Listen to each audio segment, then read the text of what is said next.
Ég heiti Oddný Lilja Birgisdóttir og ég er 22 ára gömul. Ég er að stunda sjúkraliðanám við Fjölbrautaskólann í Ármúla. Námið í skólanum er mjög gott og kennararnir halda vel utan nemendurnar. Vil ég ekki bara kíkja með mér aðeins inn? Það sem vakti mögulega áhuga minn við námið er amma mín. Hún sem sagt greindist með Alzheimer á sínum tíma og ég vissi aldrei hvernig ég ætti að tækla það að koma fram við hana eða tala við hana.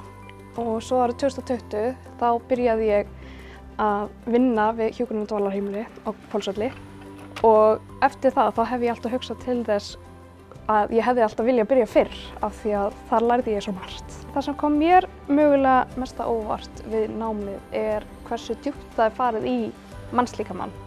Bara til dæmis eins og hjartakerfið og allt æðakerfið og bara, já, mjög skemmtilegt og svo er eins og verklegi áfanginn, hann er alveg mjög skemmtilegu líka. Þar fáum við að prófa allskyns hluti og við fáum að leika sjúklinga líka og tannbursta hvort annað og alls konar.